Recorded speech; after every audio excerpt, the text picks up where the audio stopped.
kind of relationships that can bring It wasn't different connected, that's tools and different systems in place to help you do a transaction. Sweet, thanks. And that's hard to find. There's few and far between of the experienced people that actually know what they're doing. So when it comes to team members, when we talk about due diligence in real estate, it always starts with your team. You have to have that good, solid foundation to get started with in the first place. Which is your attorney, your CPA, your realtor or broker, your lender, and multiple lenders in different ways. So there's pros and cons to each one. You have your inspectors and things like that. You have bird dogs on the ground. I call bird dogs are just affiliates that help you find property, right? And you have who am I missing now? Property managers, one of the worst people on the planet. So I own a management company, so I know how hard it is to run property management. Dealing with tenants is not fun. And when talking about specifically when you're looking for quality team members, like understanding what makes a quality property manager, for example. On the property management side, there's so many bad ones, and there's so many ways they can mess up, and sometimes they're really good at some stuff and really bad at other stuff. For example, you have leasing. What are their tenant qualifications? What kind of background checks do they do on these tenants? What are the different things that they can mess up on? Do you want them? What is the minimum credit score that they require? Do they allow people with evictions or bankruptcies or things like that? And if so, what period of time afterwards? Personally, for our management company, I don't care if they have a bankruptcy. If it's gone now and they have no debt and they show enough income coming in, a lot of times it can be explained away by medical or any other random issue that can happen. So that's just with tenanting properties alone, let alone the walkthroughs and things like that they should be doing with these and the communication with the tenants, because that's your customer. The tenant's really your customer in this case, which sometimes you don't want your customers because they drive you crazy. But certain customers are horrible, but other ones are amazing, So, and you want to take care of people as best you can, and how do they go about doing that? Because all that communication piece leads right into the repairs and maintenance aspect of this, and how fast are they getting out there? Do they have procedures where they check to make sure the people are doing good, they're doing the job at the property, and the tenant's happy afterwards? Did they fix everything? Did they leave a mess? What do they do? Like, think about all the problems that could go into anybody that comes and repairs your property. If you've ever had someone come in and do work, it's like there's a lot of issues there. Are they good at accounting? What do their monthly statements look like every single month? What are the what is their delinquency procedures? Do they file eviction on the 15th every month? Do they make people come in and do payment plans on property, on back rent if they're communicating with you? What kind of leeway do they give? Because I'm telling you, that's one of the hardest things in the world to stay up on is delinquencies, because you could have a real hardline approach and say, hey, 15th, you're out. And you're going to look at a lot of turnover. If someone's communicating with you on, someone can be a great tenant for 3 years and then all of a sudden miss a month or, be behind on that. And do you want to kick them out because something happened in their life for a couple months? Get them on a payment plan. Say, pay me here, here, here, and here. If you do that, there's no problems. Make them come in and sign an agreement with you. These are the little things that over time, as you get educated on property management, for example, or any of these other professions, you will realize what makes a good property manager or another team member that is good or bad. So, have you dealt with any major contractors or inspectors and things like that? Have you gone through? I'm sure you've gone through your share of inspectors, right? So, oh, is there? Oh, awesome! I'm gonna have some fun with you guys. To the real estate agent part, as a good agent, especially local agent, it's like when you have one good agent, you have the whole team. Usually an agent who's in town, been in town for a long time, he's gonna have his inspectors, his appraisers, his CPAs, his training, and all the resources you need to do the due diligence. But one thing you can check out is you call an agent, you ask for a referral, he gives you the referral, always ask the referral. The person he refers to,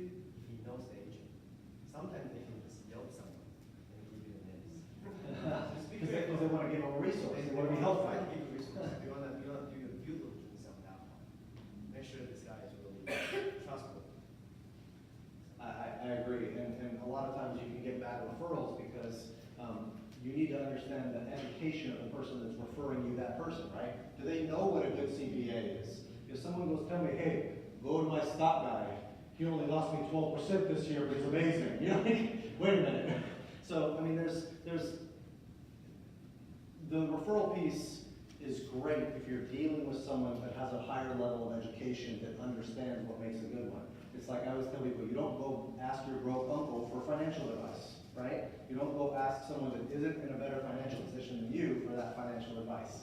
So, oh yeah, well, your uncle's not broke, bro. And I think, so getting back into the team members a little bit, who has well, let me pick on the inspectors real quick. Who has had a crappy inspector in the past, or have dealt with an inspector? Okay, yeah, of course, yeah. So, I mean, there's so many different types of inspectors. You really want to get one that will take the time to go through the inspection report with you and maybe have some idea of what those things might cost. And I even go through, and I don't need to do this anymore because my guys are trained, but in the beginning, you go through and have that inspector have a conversation with your contractor and say, hey, are you seeing the same things? Here's the inspection report here. And it gives you a lot of education in the beginning, especially if you don't know what things cost and you're not sure of things. And you know, those inspectors have a ton of resources too. They know contractors, they're in the field, they know realtors, they have that relationship. And you want to look at the inspection reports as well, because a lot of times they'll just put written verbal stuff in there and cut it out. And there's little things, little tiny hidden liability things in there that say, hey, your HVAC system looks like crap, by the way. Not really in those words, but looks like crap, by the way. And go get a licensed HVAC person, because I'm not going to give you a ruling on that. I'm just going to tell you that it looks like it's messed up, and here's the issues that I see with it. But by the way, go talk to an outside HVAC specialist here. Same thing with plumbing, electrical, roof. The inspector's just there to look at the property and give you as much as they can, but they're going to also absolve themselves from liability in their contracts. They're not going to go through and take on liability for something that they missed, preferably. You know, so sometimes there's liability there, and they have liability insurance and things like that, but really they're there as a second check on top of your contractors to make sure that you're not missing something big, that something like the foundation wall is messed up that's going to cost you a bunch of money, or the plumbing that is in the walls is still the old wrought iron stuff that's falling apart and everything, which happens quite a bit in the Midwest, and even here in LA and a lot of different areas. So tell me guys, what's some of the craziest stuff you guys have seen on an inspection? I'm curious. So, faulty piping, faulty piping. right underneath the toilet, maybe a couple more flushes, and then It's just gone. they're in the crawl space, you know. So we've seen some hazards. We had a contractor. Thank God we caught this on the punch list. We had a contractor put a PVC plumbing pipe on a gas line. And we're like, you're fired and you're an idiot. Yeah. Like, you're going to kill somebody.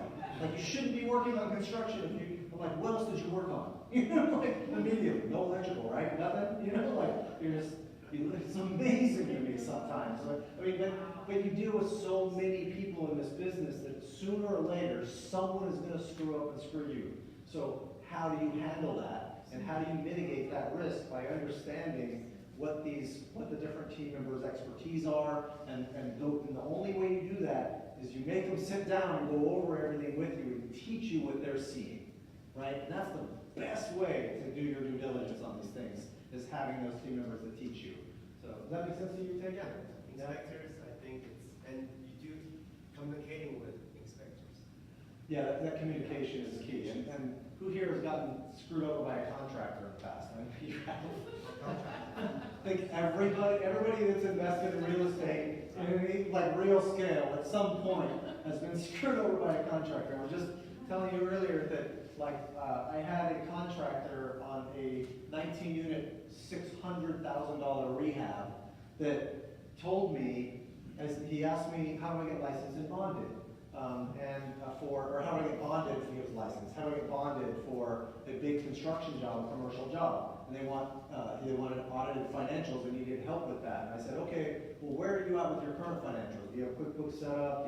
How are you tracking? And he's like, oh, I have money in the bank, then I'm good.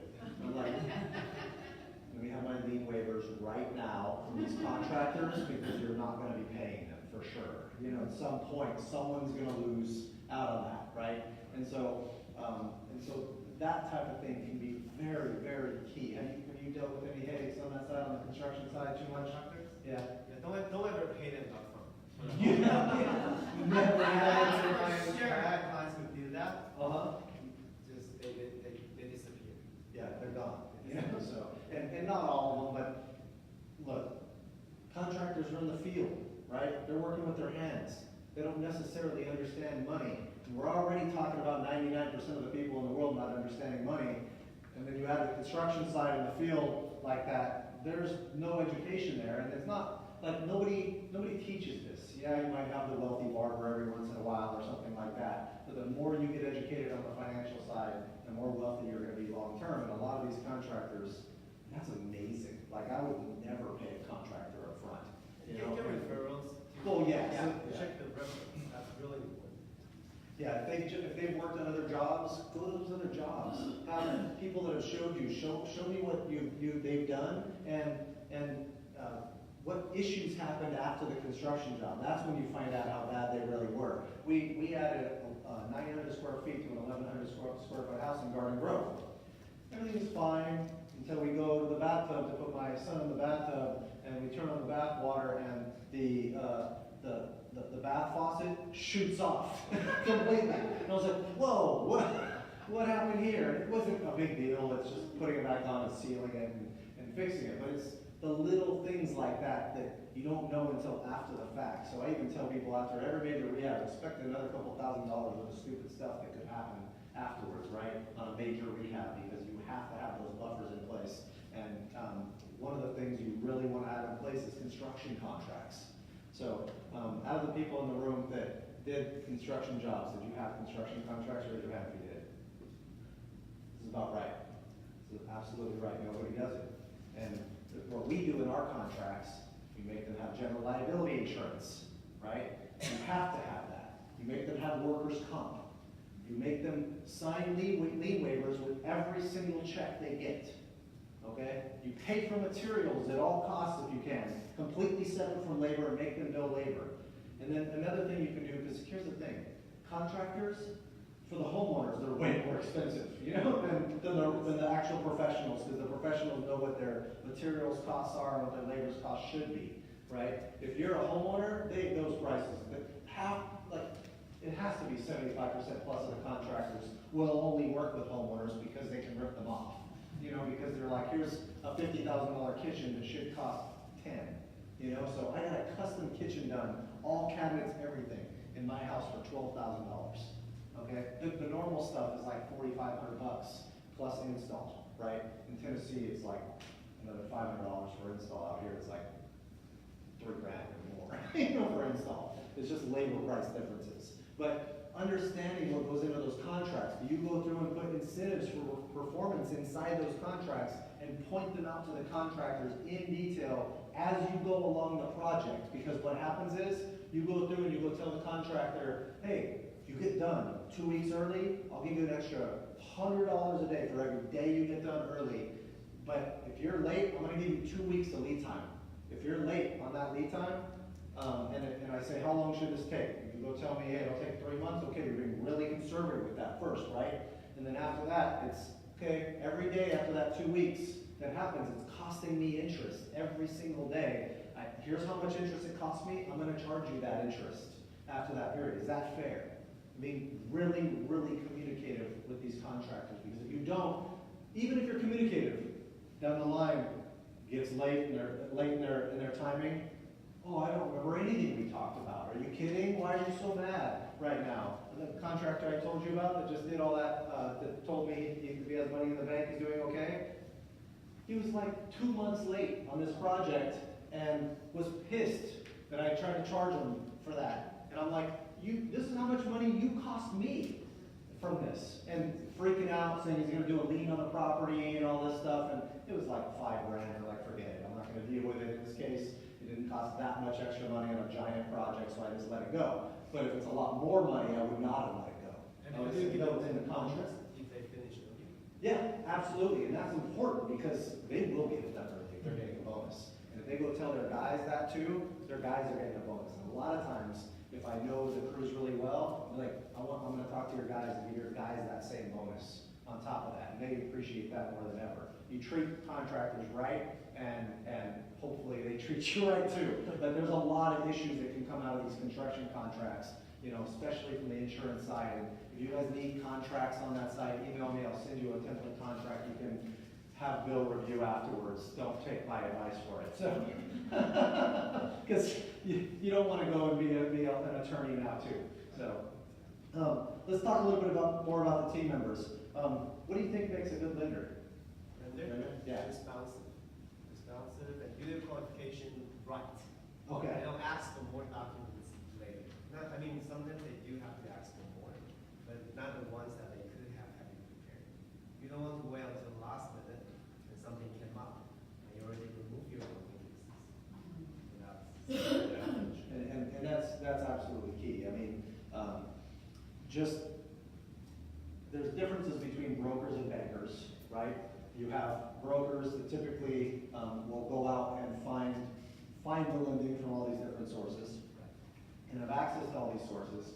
Typically, a banker usually works for one specific direct lender, but they may be able to go out to different sources as well, depending on their situation and what bank they work for, and if they're going to go sell it via Fannie or Freddie Mae, Freddie Mac. But you also have private money lenders, flippers. Who's here interested in flipping property? Okay, who's here interested in holding property? Okay, everybody. Cash flow, give me cash flow right now.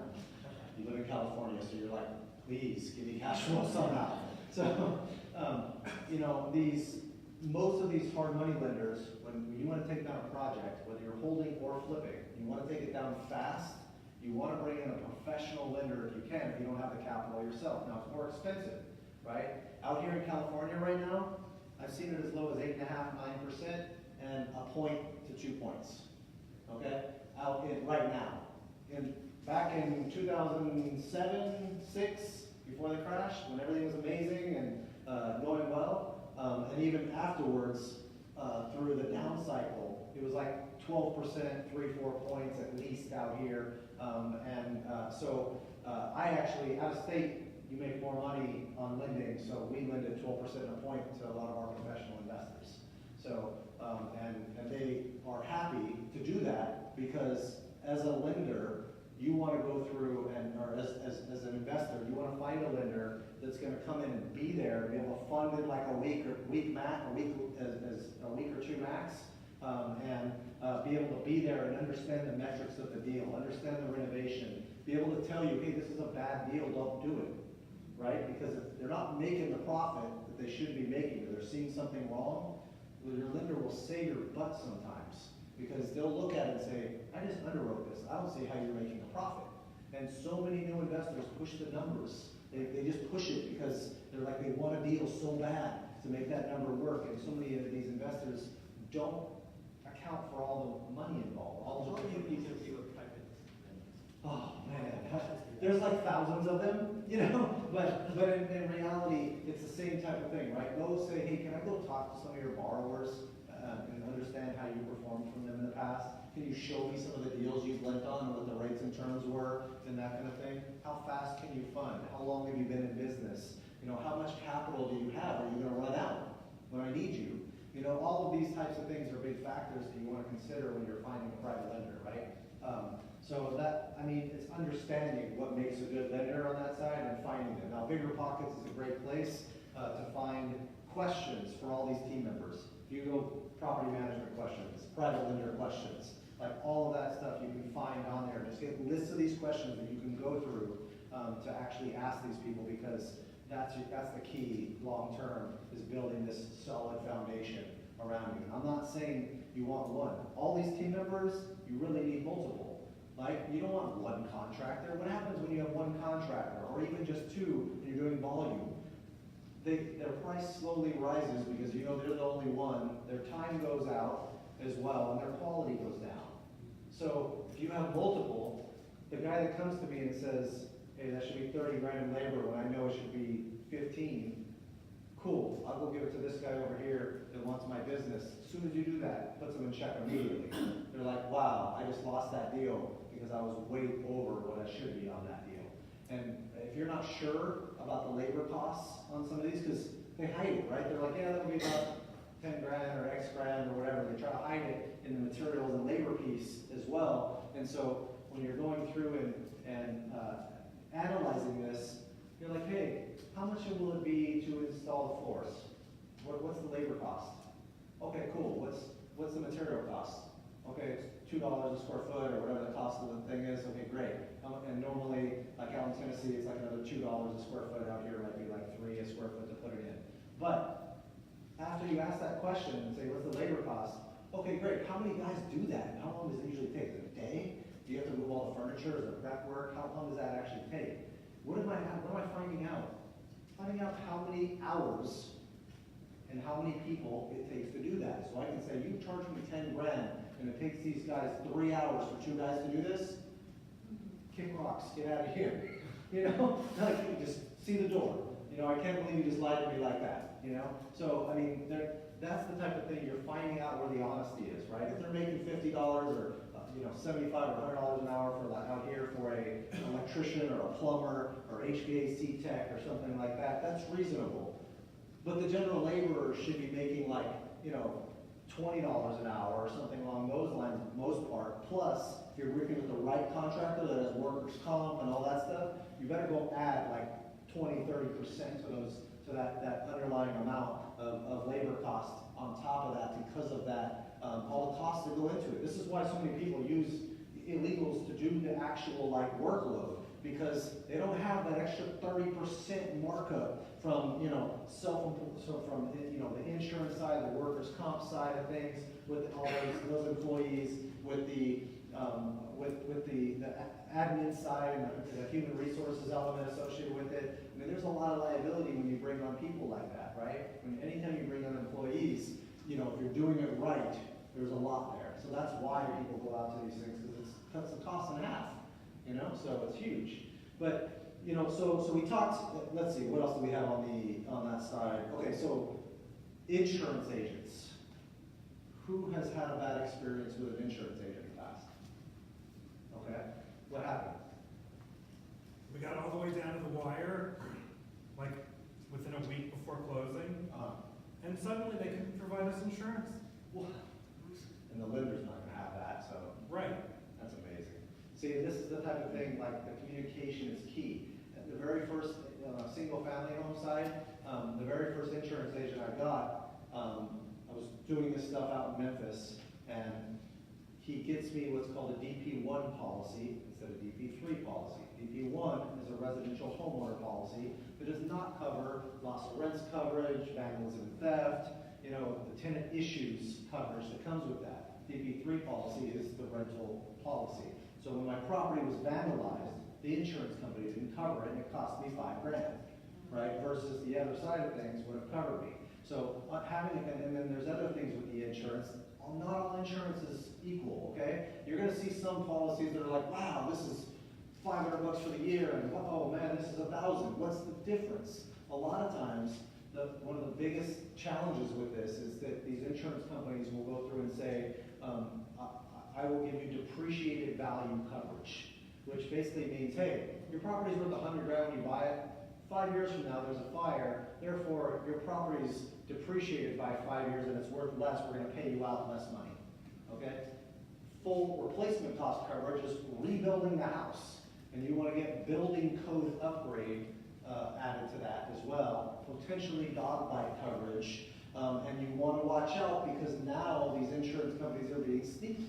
They're coming in and saying, hey, yeah, we got this great policy for you. By the way, named storms are not covered. So like, what other storms do I care about?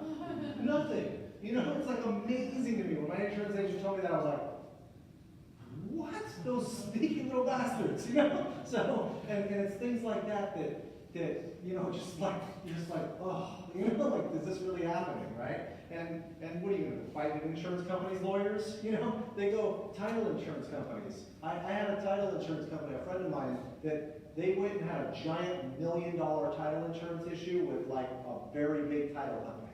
And that title company, which I'm not gonna name, went through and hired as many attorneys as they could that specialize in title, because now those attorneys can't represent anybody against them, because they went through and represented them in the first place, and they have like agreements. Does that sound right, Bill? I have no idea. Sounds like a great strategy. Okay, yeah, it does, right?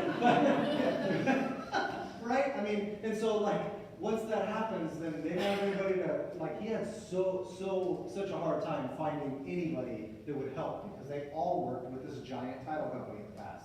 So, and this is like a huge easement issue. So there's crazy stuff like that that happens. Like I was doing a joint venture with my insurance agent on a 30-unit building, and he insisted in getting domestic violence coverage and dog bite coverage. I'm like, okay, I can see the dog bite coverage, but domestic violence? They're like, they'll sue you over anything, and I'm making you get insurance for the things that I see happen, that most insurance companies are going, we're not going to insure it because we have losses there, What's so the we're not going to insure it. domestic violence, like what is the insurance? Yeah, so husband or wife hit each other and fight and, you know, cause damage. The husband or wife could just sue you as the property owner. And you're like, great. And even if it's not your fault, like, you better have attorney coverage for that, because the legal fees will kill you. Just with that alone, if that's the case, right? You better make sure those types of things are covered. So the policy costs me like 25% more because of that. I'm like, you know you're costing me this money, right? And it's like, yeah, I'm not losing my wealth because of this. So we're putting this in place. And I was like, okay, I can't really fight you on this. You know everything about what problems occur. And that's really cool every single time, because they help with the lending piece. We have these storms. They're like, make sure you have copies of the policies, because they can cancel a month later and you'll never get notified as a lender. Because if they cancel them within a month, then technically a lot of these insurance companies are not required to notify the lender. But if they cancel them after a month, they will always notify the lender each time if there's a cancellation. And a lot of times they just won't pay initially if it's not on the closing HUD, and then you got problems there. So these little tiny intricate things as you're going through this is what you pick up after doing 700 stupid transactions and losing money on a bunch of them. You know? So you learn really the hard way, you know? So Be very careful when you close. Make sure if you're closing agents, you want to pay your insurance through escrow. Sometimes every month forgets. So I got letters 2 months later that I don't have insurance. That's when I find. No one knows. yeah. So you have to be very careful on those points. Right. I usually pay the insurance before closing on a credit card. Okay. So that way you get the miles, Wow. and you can show that, you bring that to the closing agent and put it on there so that you have a record in writing that everybody knows. I don't know why the hell I haven't done that. That's I've been traveling for free forever. You know? That's awesome. Who's had headaches with appraisers in the past? Every single day. Okay. So, I don't think I've had more face plants than any other team member than with appraisers. Maybe contractors, but definitely not inspectors. So, any contractors in the room? Any friends? No, I'll have some fun with you. So appraisers, the thing is, if you don't understand how they're appraising properties, you're probably going to price your property wrong. And in addition to that, the appraisal process really changed when the whole market shifted.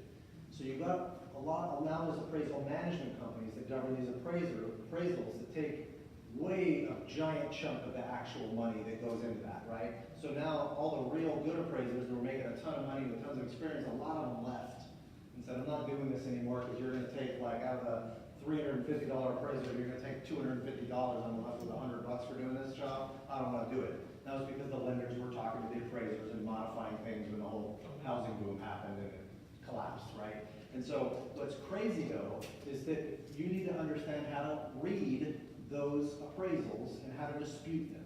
okay? Because you have a right to dispute them, and I'm telling you, 90% of the time when there's a problem on one of our stuff, it's because the appraiser made a wrong error on a square footage adjustment, or a square footage of the property in itself. We've gone back and said, here's our layout, here's our square footage of this thing, you're wrong. And the county assessor is wrong, you just went and pulled that number instead, you know, or they did a wrong job on their measuring or something like that. And so you want to analyze every comp that they put in there. Usually put 3 real comps and then 3 backup comps. They use the three real ones and they make square footage adjustments. So like out here, you have a much bigger square footage adjustment. Out in Tennessee, for example, we have about $25 a square foot as a square footage adjustment, even though properties are selling at, you know, $80 or $100 a square foot, they're not going to give you credit for the entire square footage difference. They're going to make you go through and actually take just a percentage of it because they still want you in that box of what the averages are in the area. You know, if you're seeing properties in the 500 to 550 range, all in that area, but yours is way bigger than everything else, they'll get you 575 or something like that, but they're not getting you the big swing difference on that appraisal. And you need to be able to go through and pull your own comps and say, hey, by the way, here's the other comps that I pulled. I don't know if you didn't see these because these, I don't see them on the MLS, and a lot of appraisers only use comps that are on the MLS because it's easy, they have pictures and access to that, versus a lot of the Midwest markets, 90% of the properties don't sell on the MLS as private sales. And there's tons of private sales that happen. So you want to go and have your data there and be able to go and find the right appraisal so you can say, hey, appraiser, based on this new information that you're seeing here that I don't think you saw before because it wasn't on the MLS and maybe this slight adjustment you made a mistake on, I think the appraisal should be here. And the reason you're doing that, instead of saying, hey jerk, you messed up and did this, their ego, if they have to make any changes at all, is already harmed because they made a mistake, okay? And so you have to massage that ego at the same time that you're giving your argument, right? So you have any kind of like negative, like in the beginning I'm training other people that are flipping in different markets, and appraisals came in wrong and they come back to the lender, oh my God, this is unacceptable, I refuse to believe there's no other options here. I'm like, yeah dude, here's how it works. Here's the email template, send it out like this, find your own comps and build it, right? It's crazy. Talking of the Please. houses size, don't buy the biggest house in the neighborhood. Yeah. There's, especially houses under 1 million in our market. Upstate, massive state. But here, let's say your house is 2,500 square feet, and everyone knows this house is around 1,500, and they sold for 500K. Yours is not gonna be double or close to 800. It's gonna be still lower than 16. For example. There's always a cap in that number. So just keep in mind your foot. Don't think you get a great deal because it's so big. Later on when you flip it, you can only sell for so much more. Just keep it. Absolutely, yeah. It's really interesting when you start to see, you know, the ways you maneuver in real estate to get through problems. And that's going to really be the success when it comes to real estate. Your success is how can you solve those problems when they do come, because they will always come. And so I wish I would have known this in the beginning when the market crashed, because I probably wouldn't have lost so much money keeping your head up, looking for the solution instead of going, crap, I'm losing money, and focusing on the problem constantly. It really is a mindset shift a lot of times on how to move forward out of problems and situations.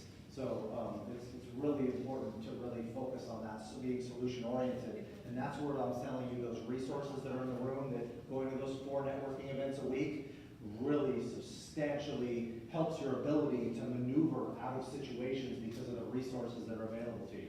I really feel that right now, and crossing my fingers that I don't lose a bunch of money in this next crash, but right now, my sustainability long term is huge. It's gonna take a big beast to take me down now because of the amount of resources that I have and availability to maneuver and basically stick and move like you need to do in real estate sometimes. So I wish I would have known that in 2006. So if you lose a lot of money and get punched in the face, it hurts. So who here is looking at investing in different markets around the country besides California? Okay, awesome. So, and that's because there's no cash flow in California and everybody's looking for cash flow. So, there's geographic market analysis that you should be doing before investing in these different markets. You know, and I think it's local as well as there's a lot of different indicators that you can be following in a market to see where it's at, right? One of those markets is the housing price indicator. If you guys go to the St. Louis Fed, okay, just type in St. Louis Fed and find there. It's a little difficult to navigate, but you can find charts for like years and years and years, like 20, 30 years of charts showing the housing prices in a specific geographic area. And you'll see them go up and down and up and down, and you'll see the volatility in that market. So one of the reasons I invest in the Midwest is because it goes up 4% a year. When it crashes, it goes down 4%. And so it's a very stable market to invest in, and I can more accurately predict my cash flow streams. Versus California, you're like, you know? Are you talking about the FRED, the economic database? Yeah, FRED, yeah. It's basically the St. Louis Fed is the website for it. And if you type in like a St. Louis housing price index, you know, St. Louis Fed, or if you type in, you know, whatever market you're in, housing price index, St. Louis Fed, you'll actually, they might point you in the right direction on Google for the actual chart, because that St. Louis Fed is a little difficult to navigate to actually find the charts and, you know, do your own, you know, compilation of that data, okay? But that's huge, right? Because what happens if you looked at California right now, you'd see this, right? Well, wait a minute, why would I buy it here, you know, right now, when you see the economics and the way they are? You know, like all the fluff you're seeing, all the euphoria and all this stuff right now, it's not real. That they just kicked the can down the road. They didn't do anything for the underlying economics. I mean, look at the debt system. I mean, there's a big crash that will be coming. And it's going to be exciting because I can tell you when the deals, right now, the deals are thin because there's so much competition. But I was buying amazing 40, 30% loan, to 30% of value type deals when the market crashed. You make way more money during a market collapse than a market up. Do you agree? I don't know. You don't know? Yeah. You're hired. That's awesome. That's awesome. I can't wait for you to experience what I experienced. I'm excited. I wish that on you because I know how much learning you'll do during the So I follow you 100%. Yeah, exactly. So some of the other things in the market, job growth and unemployment rate in that market, understanding the net migration in and out to see if that market's going to be long-term viable. The demographics in the school and education system in the specific sub-markets of that market that you're in. Because, like for example, in Memphis, the whole city of Memphis is usually pretty crappy schools, except for like a couple of areas, and those areas are ridiculously desirable. Same thing with Indianapolis, same thing with a lot of these different Midwest markets. You really want to be careful of those schools because they migrate to those schools. Question back. I'm just saying the demographics for your employment. Do you look for a certain percentage of employers, like how many one employer less than a million? Like what's your breakdown of it usually? So When you look at a market. this is just What is it? They have different industries. Oh yeah, absolutely. Right, but like one employer, like you guys are busy, but Set. one employer is the main person, that kind of scares me personally. You know, when you have a certain percentage, like, one company would have that much. Or, I mean, if it's a university, you understand that, but if it's like just. I mean, you look at military towns, for example. I know people that bought multifamilies in military towns where the base was shut down and it just goes to nothing. They lose their entire investment. It's a gigantic, can be a gigantic problem. You know, I invested in Memphis where FedEx is gigantic, but they also have St. Jude, you know, the Children's Hospital there. They have a huge distribution base there. I mean, there's a lot of other industries in that base of industries, a central distribution hub. But I also invest in a lot of different markets. Like Atlanta is a great market for that distribution hub. Yeah, there you go. So, and we've invested there as well, but it's also the sub-markets. Like I invest 45 minutes out of Atlanta in a town called Noonan a lot of times because it's a great market, there's no crime, I still get pretty good cash flow returns. So, and you want to counterbalance the quality of the property versus the cash flow. Because you can buy $20,000 houses all day long and wherever the hell you want to buy them, but that doesn't mean you want to go into that neighborhood. It doesn't mean that you're, yeah, I mean, you got rims up to here and you got boards on all the windows. I'm talking about Memphis specifically because I see it all the time out there. Like I went through markets where I'm driving around neighborhoods and people are cussing at me as I drive through. I'm like, I'm in the wrong neighborhood. Like, yeah, and then they take me, in the beginning, I had a property manager take me through the neighborhood, on a neighborhood that I was like, wow, this is pretty good. There's trees everywhere. I'm from California, you know, like, and it was beautiful. And night on the weekend, I'm like, oh, crackhead. Like, crap, my buddy just bought this house. What's my way to get out of it? You know, so I mean, I still get crap in the very beginning from buying crappy houses, not knowing. And my buddies were the ones that took the hit. And then I made sure afterwards, like, no more hits. We're all going to be making all this money back. But in the beginning, like, we're all trying to make money together, going, you know, we had to evict a tenant. It was our very first eviction was my buddy's house. We bought a house with a tenant in there, turnkey, we thought, right? Which turnkey, a lot of times, does not necessarily mean turnkey. You better make sure you know all the systems in that property. But what's crazy is we went into this house, and there was a lady that was 500 pounds in bedridden on the floor in the living room on a mattress with a 2-year-old and a 4-year-old taking care of her. And you're going, how do I help you? And she's like, I'm so sorry. My family, my brother was into drugs and he was taking the money. Now my ex is getting it and we're going to get you the money. And I have to catch up on some of the utilities. And I'm like, okay, cool. Just pay your current rent, pay $50 a month. We're going to slowly catch you up out of the situation.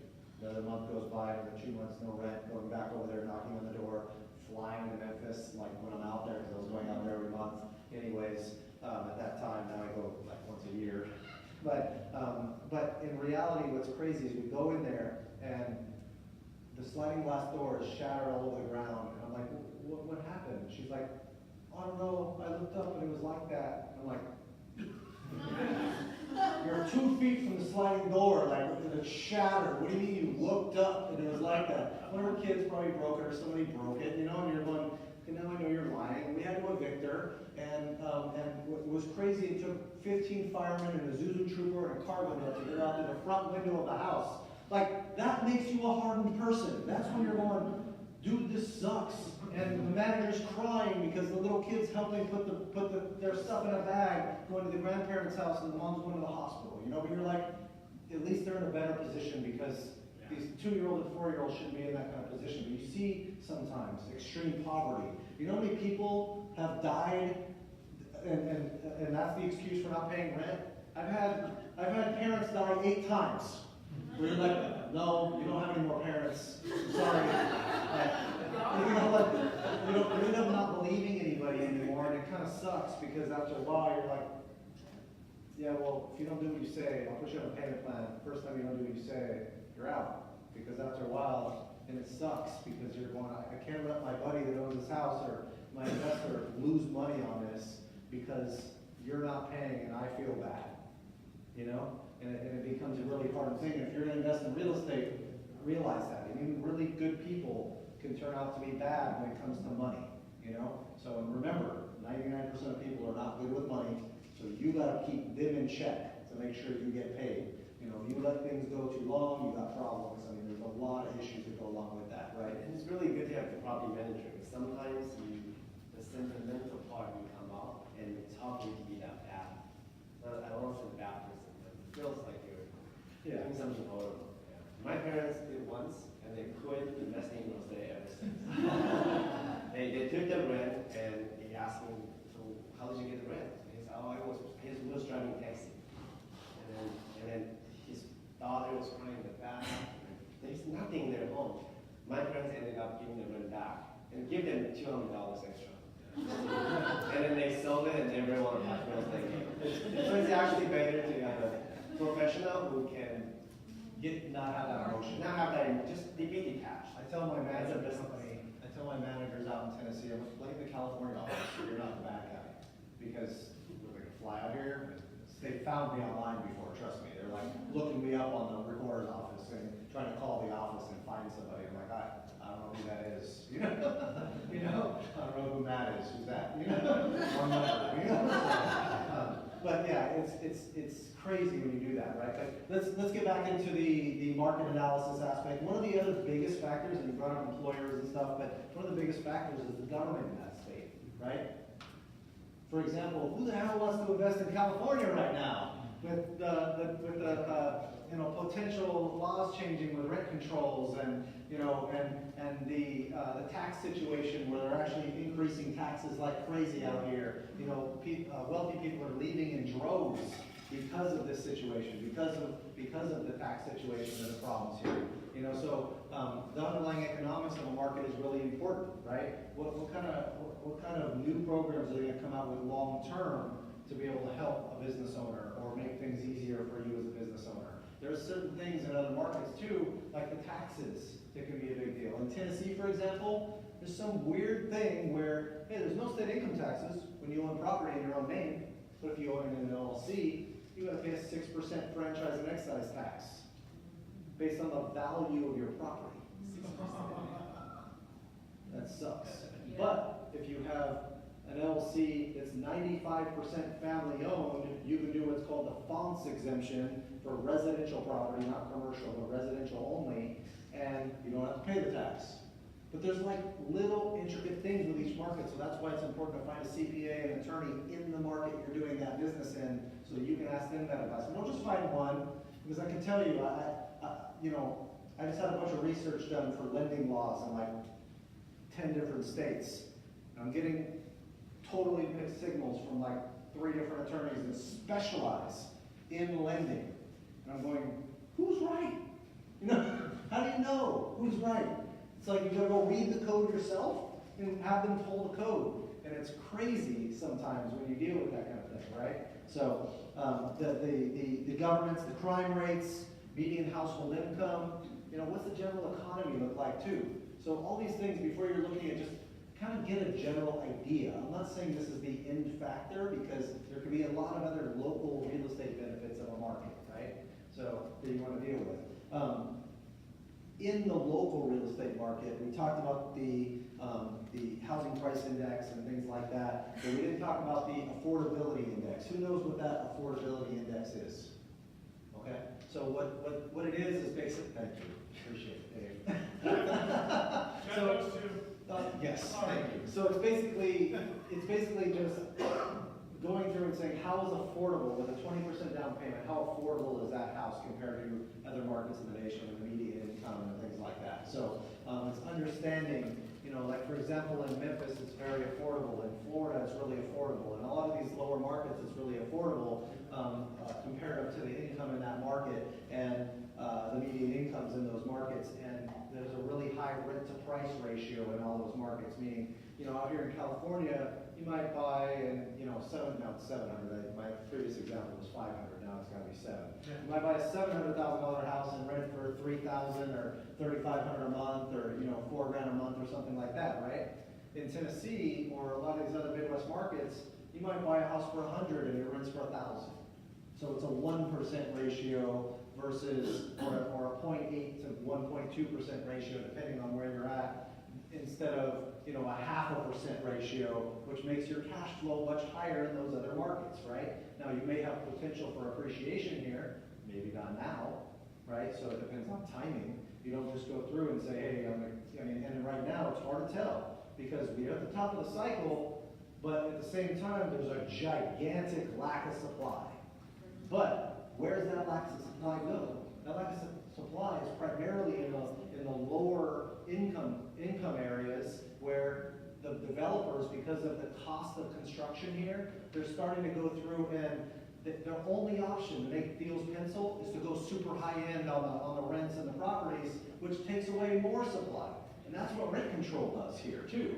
Rent control will go through, and what it does is it incentivizes it disincentivizes the investors of making lower income property, because it's subject to rent control in the first place. And it doesn't pencil with those numbers based on the values that are out here. So, so if someone's paying $2 million for a property, but only pencils at 1.5 based on the cash flow of that metric with the increase in rates right now, it's gonna destroy the market.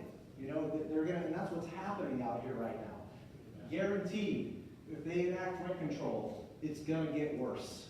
Because of the incentive economically from the people that are trying to develop and make money in doing these things, because they don't have any incentive anymore other than just to go high end. Yeah. So this is the problem. Question? I mean, LA, not a question, but LA, I mean, you're gonna see people just walk away from their property like maybe 89, crash. I mean, you're gonna see, I mean, is that a possibility, you think? Just because if they could have an LLC, they walk away from. I don't know. I was 11, so I don't know. But you know what I mean? I was lying. But if you look back at it, that's what happened. I mean, when they changed the laws for like professionals not being able to write it off, they all just walked away. That's what caused the early 90s commercial crash. Yeah. Well, and then now they're talking getting rid of Prop 13. They're talking about, you know, changing some of the, Well, 'cause like some of the guidelines there. LA's pretty much said if it passes, the whole city of LA is going proper control. Yeah. Oh, yeah, I mean, and if it passes, right, yeah. And like, but then there's markets like Seattle that are trying to enact rent control, but they have to do it at a statewide level, so it'll really never happen, because Seattle wants it, but not the whole state, in their constitution, it says they can. So this is the differences between these different markets that you really want to understand, so that you know, and you want to find, you know, a broker, a realtor, and different people that are professionals in that area to be able to tell you these things. They've been doing it for a while, that know what they're doing, or have done a lot of transaction volume to get that experience. Does that make sense, guys? Okay. For rent control, it's proposition 10, so about, you know. Everyone's Yeah. getting this on six. And vote yes on number 5. It's the one where seniors they can move with the same property tax. Disregard the amount of the purchase price. Perfect. Leave that in. So 5 for yes, 10 for. And the reason, and what happens when you allow seniors to do that, right?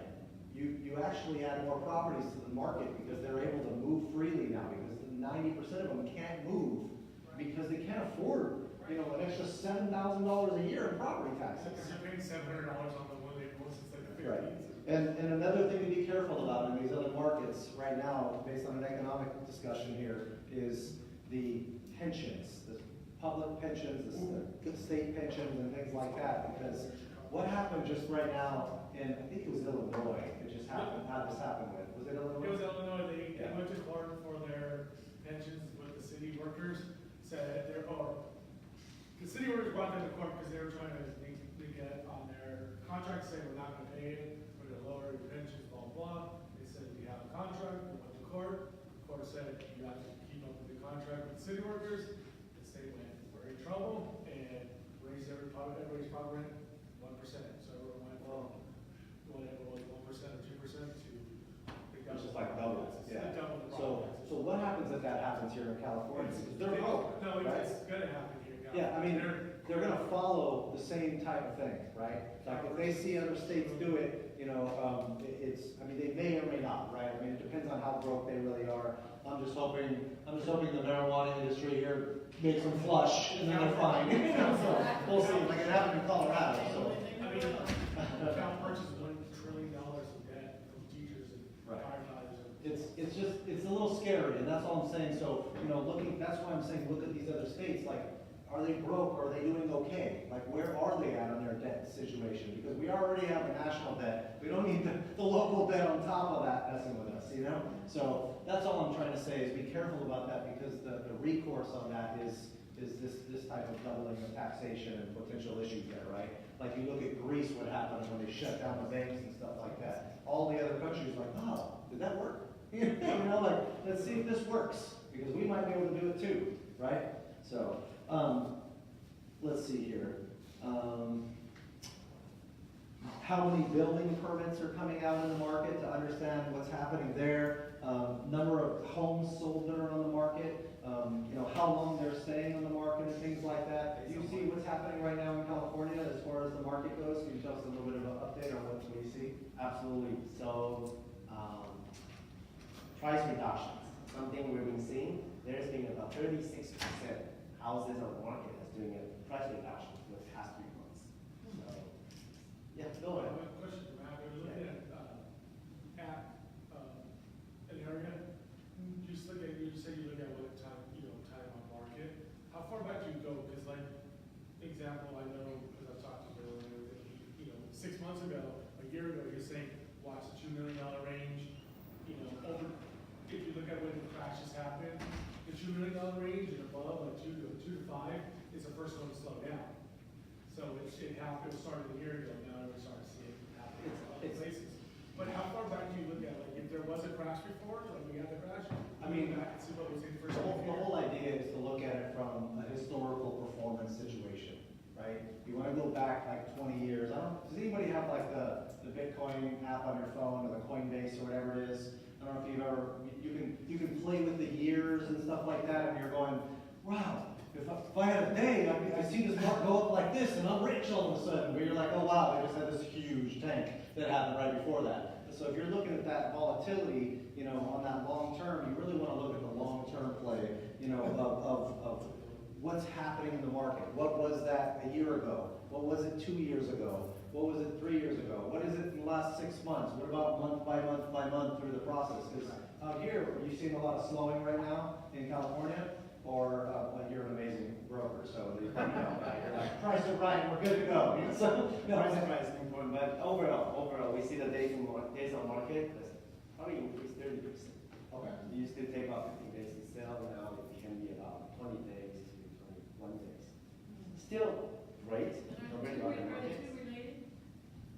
They're comparison.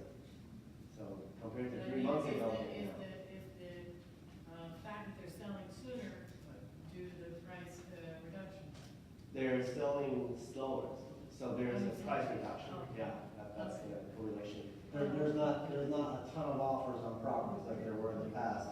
Now we're starting to see a little faltering. Some of it may be the interest rate and the squeeze of that, getting some money out there. Yeah, there's definitely a lot of international money though coming here, and they love Los Angeles because it's the shiny penny. They love Irvine, and a lot of the international money want to get their money out of their countries, and so we look like a safe haven to them a lot of the times. Even though sometimes I'm looking at going, how, maybe I just don't know China and Japan and how bad it is, but Japan, for example, they're like getting my money out as fast as possible because their country debt is literally like over 250% debt to gross domestic product. So, and their interest payments right now are 25% of their gross domestic product. And the reason why they've been able to sustain for 20 plus years doing this is because a lot of the Japanese culture is very loyal and they invest in that country. They invest in their own corporate bonds. And they're running out of money and they're losing population, like their population decline is drastic. And so you start to see some of these different things in the market, and because they're running out of money, if the interest rates, they're going to have to go to outside parties for this pretty soon for them to buy their bonds. And if that happens, and they have to go get just a 1% increase in rate for them, will bump their payments from 25% to 75% of GDP. That's madness. That's like then starting to become potentially hyperinflationists if that happens. I don't know if that's a word, hyperinflationist. It is now. They call it a madness, that's fine. But I mean, so there is a lot of international money coming here in different ways, and that does help California because it's that shiny penny, associated with the international markets, even if it doesn't make sense on a cash flow standpoint. So, unless you're doing short-term rentals, if you want to be on the right side of the rent control debate, go sublease properties via short-term rentals, and then you're a renter, and then you can go lease those out for short-term, which is not subject to tenant landlord law under 30 days. So yeah, exactly. And that's another thing with these other markets is understanding, the distressed sales and the tenant landlord laws. You deal with a lot of investors with tenants here, right? Are you running a management fee? We have probably with different companies. Okay. Yeah, right. We run into a lot of tenants. You have to know those tenants and landlord laws. Especially in California, when you try to evict them, you have to make sure you get everything right. Or I guarantee you, like the core is always in favor of the tenants. Not like Memphis. I don't love evicting them, but when I have to evict them, it's like that. I love evicting them. It's not love evicting them, it's a turnover cost. Yeah. But It's fast. absolutely, it's fast. You can get them out in a couple weeks. Right. You know, you get a court date in a week or max 2 weeks, and they're out within like 3, or you get your judgment at the end of that 2 weeks, and then they get 10 days to move from there. Get familiar with the fair housing law, especially here. Like, we just have one case. Someone lost $10,000. They got fined $10,000 because when tenant called, the receptionist, tenant calls and asks, "Do you guys accept pets?" And the receptionist simply said, "We have a no pet policy," just because of that. And they're required to ask when it's a service animal. You have to ask them. That's now becoming, It's like discrimination against, like, disabled. there's so many little things. They also have like comfort animals, so it doesn't have to be specific, but I mean, I'm not saying it's not specific, but some people try to get away with. You can ask for, I think a training certification. But I think now you can get it super easy now, right? So, Yeah, because I was looking into that for an issue with my son, and I called the Organization of Disabilities. She said, all this stuff, because landlords will go, well, give me your certificate. She said, all these things, if you see, they're .orgs. She said, they're nonprofits, they're entrepreneurs, there's no such thing as a national registry, they all have their own registrations. If you look at, my understanding, I didn't check it, but if you look at that housing law, you have to have a letter from your doctor. So go look at the housing law and see what you have to have, and that's what you request. right. And I think you really want to, the way you get educated by on the tenant landlord laws in the market is, one, you can read them and you're going to go to sleep. But you can also go through and hire or talk with an eviction attorney specifically on the exact ways to do this, or go to property managers that have that experience, that have been doing this as well, and understand those tenant landlord laws. And a lot of these other states are nowhere near like that. They still have the discrimination issues and things like that that you need to make sure you don't do.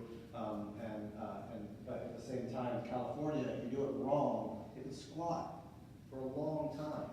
And so it's really, scary. People can just go into a vacant house and squat, and then you're like, I don't have a lease. Great, how do you evict them?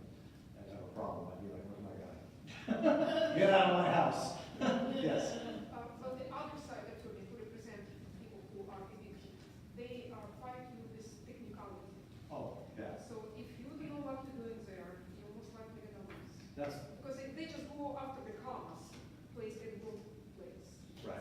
And that's why it's so important to say, hey, before you do anything, if you're managing your own properties in California, go get that attorney to get you that lease in place, so it's all done correctly.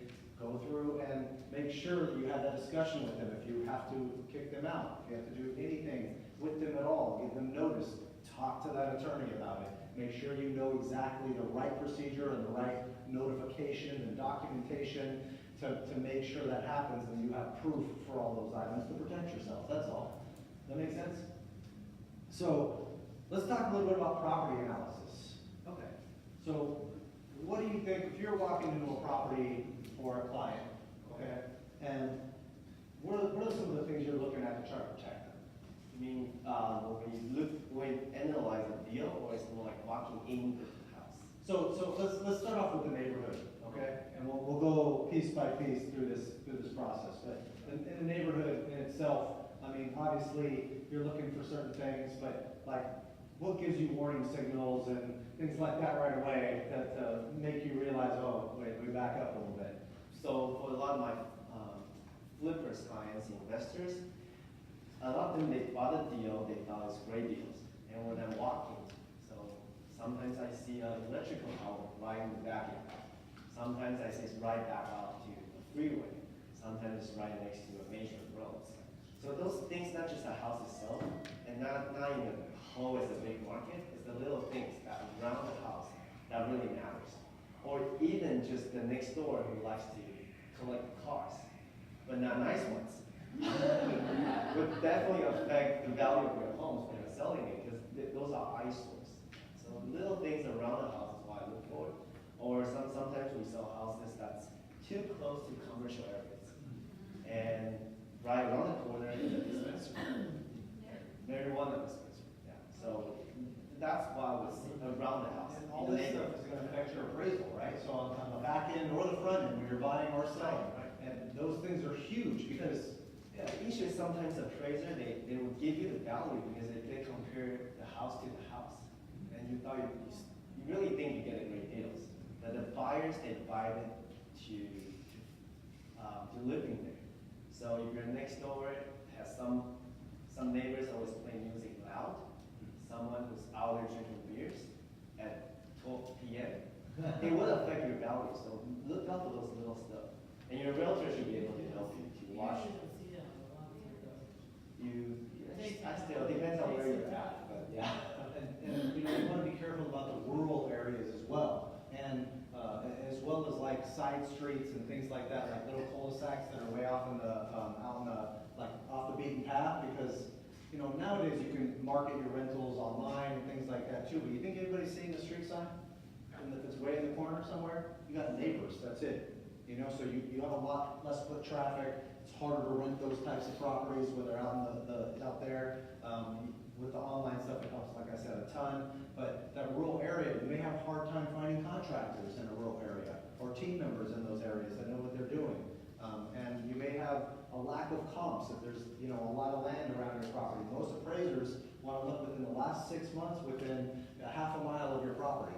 That's what they typically look at. And so, half a mile in the Midwest, that's like a lot of way, you know? So, I mean, sometimes, and so you want to be careful about where those areas are and the neighborhood specifically, yeah. So I actually went to a property that's listed, and I was just curious about that house. Downtown Long Beach, but the front of the house is an alley. The alley is named, Electric Street, but this house. I know that. That would That would How does that happen? I mean, how does the front of your house become the alley and all the other houses on that strip is facing the Because Because it's downtown Long Beach. Right. Yeah. I mean, you might be able to do a value add by changing the location of the front door, you know? I was thinking that, but not if there's another property in front of you. Right, yeah. But, yeah. That's crazy. You're gonna have a real hard time with that one, so. That would be a hard one. Yeah, I'm not going Right. forward with that. Man, I went out to Longmont, Colorado to look at property, and it's kind of rural, you know that city? I don't. I couldn't get an Uber. That told me everything. Yeah. I said, A lot of what's these gonna happen markets, here? you know, you think, great, I'll get up at 3 a.m. and catch a flight at 6 or whatever, and you're calling Uber going, there's no Ubers. What is going on? Coming from LA, like, that's impossible. or Lyft, okay, there. What about like for you? Right. Main roads, a lot of main roads hard to sell. It's harder to sell. If you're facing it though, and your front yard is deep enough, the setback is deep enough. So you have to get setbacks and stuff like that. Yeah, it depends on the setback. I mean, I don't know, I've talked to a few other investors, I mean, because you work with investors too, a lot of them are starting to tear those down and build condos right there. Right. You know, on main roads, because, it's hard to do that, Mhm. to do that, so. What about in other cities, I don't know, in Memphis, how's it work with, big main roads for single families there? Yeah, it's the same thing. Same thing. You have, we normally, when we're looking at main roads like that, if we're looking at all the comps like you're saying, we're looking at our comp or our properties like on a main street, we usually reduce that price by 10% or something like that to compensate for that main road. If it's for holding, I think it would be okay. Tenants don't really care. If you're flipping it, then you would definitely have a longer days of month. Right. Unless your price is really aggressive. And, let's talk a little bit about that holding scenario first. Who's done a cash flow analysis on a property before to understand what was in that? Okay? Can somebody name a couple of the expenses for me that you guys can think about? Just shout them out, anybody. Utilities, Utilities, trash, Sure. turnover, sewer, property landscape. management, CapEx. CapEx is great. Services. property taxes, insurance, a vacancy factor, a repairs allowance on top of your capital expenditure allowance. Business license. Say it again? Business license. Oh, yeah, I ignore business licenses because it's another way for them to steal money from me. Until they get hot. Until they catch you, then you're like, great, here's $200. But yeah, I mean, so in reality, all these things are expenses. Normally, when you're, and each one is different, right? You're gonna go through and find, you don't normally have a ton of utility charges when you're dealing with single-family homes versus multifamily. And on multifamily, you're analyzing every, expense you have to be able to go through and say, how do I reduce that expense? And how do I increase my revenue on these items? And so like when you're going through and looking at every expense, you start to really understand those expenses. And it starts, the better you are at the math on that side and coming up with real projections, the better your cash flow is gonna hit what your goals are, right? And so understanding those things is key. One sec, Dave. And going through and saying, hey, what's my initial cash flow analysis before I even buy it based on my cost?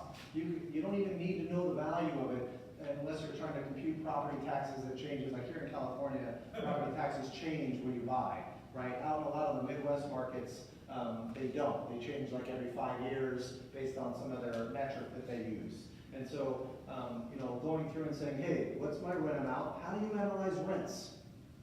Anybody know here? How do you go look up rents? Rent-a-meter potentially for apartments, not singles. Craigslist, Zillow, call property managers. So I use Craigslist, Zillow, Redfin to get an initial analysis, and what I'm doing, and she knows this, and maybe she does it like every day. So you go through and pick the comps right around your neighborhood that are around the same square footage. Like on Zillow, you have to go through and say, hey, my house is 1,000 square foot. Everything around here is like 2,000 square feet. Those aren't really comps to my property unless it's, and you might want to say, hey, my rent for that 2,000 square foot is $2,000, but mine's only 1,000, and they make a big adjustment for that if there's no other comps on the market. But you're trying to compare 1,000 square foot houses that are 3-bedroom, 2-bath, 1,000 square foot houses that are 3-bedroom, 2-bath, as best as you can, and making a slight square footage adjustment as well based on that rent amount. But then still looking at the overall market and saying, same thing. My house is 2,000 and everything else is 1,000 square feet, and everything else is renting for $1,500 a month, and mine's 2,000. I may not get over $2,000 a month. I may get $1,600, $1,700 a month or $1,800 a month instead of what that might compute to is like $3,000, right? You're probably not going to get that $3,000 because you're going to be the top of the market. You never really want to be the top of the market in that area, and you also want to compare. A lot of these rental markets, because you're talking about lower end properties where the rehab cost is a big percentage of your value, they tend to under rehab houses. They're like, let's go put lipstick on this thing, make it rentable, get the rent in there, and then go sell it. Not realizing, hey, you got a roof that's going to need to be done in 3 years. You have an HVAC system that's on its last leg. You have, plumbing, electrical that you're going to have constant problems with repairs on. There's things like that can happen, and you want to make sure that when you're doing that, there's a big difference when you're comparing rents on a property like that has basic countertops versus the nice countertops with the backsplash that really only costs a couple $100 extra bucks for the stupid backsplash on half of these things.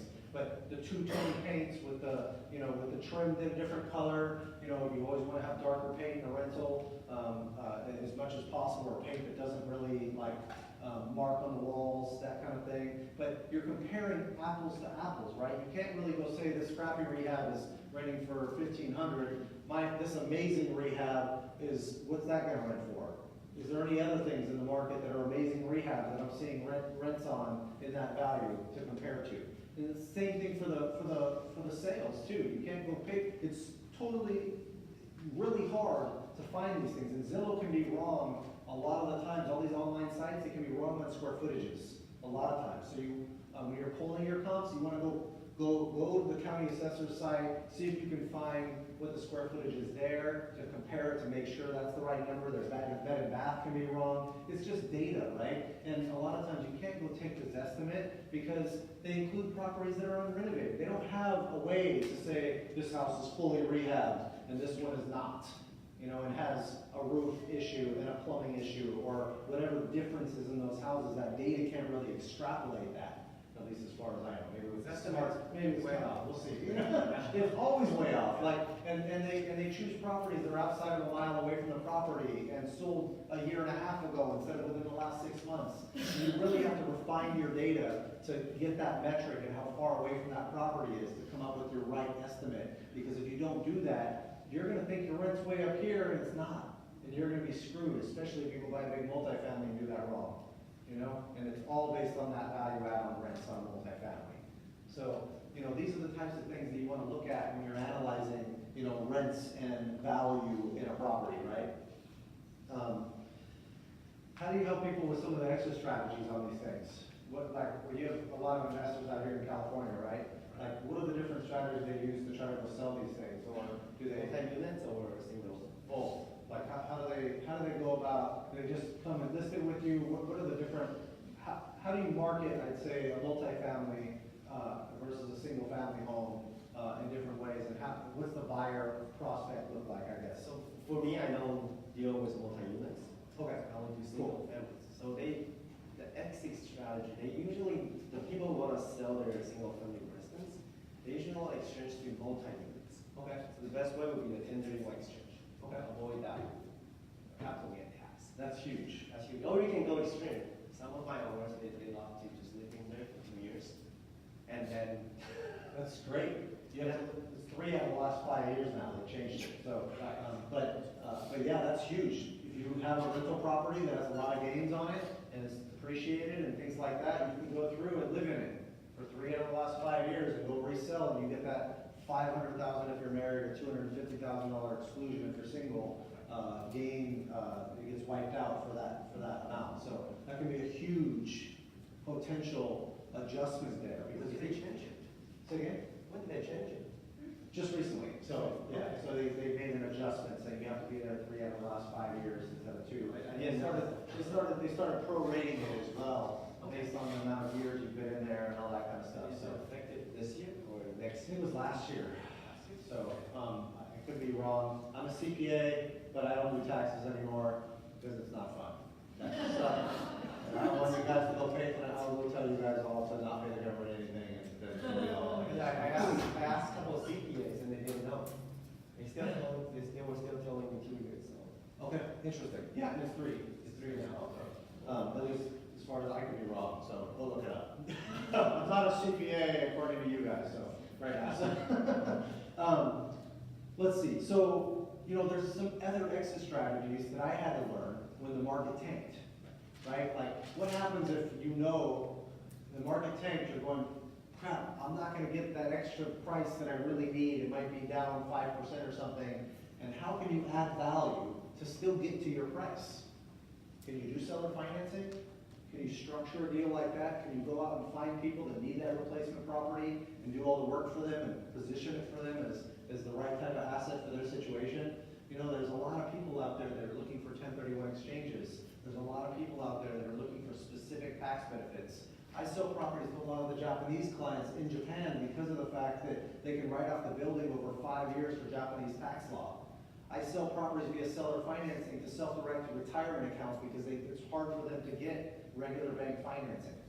And same thing with the international clients, even though the Japanese clients don't want to pay my 7% rate because they're looking at 1% rates out there. They're giving a lot of times in Japan, they're giving their clients, a lot of banks out there are financing U.S. properties at 2% fully amortized 15-year rates on 100% of your purchase if you own property in Japan or have a business in Japan.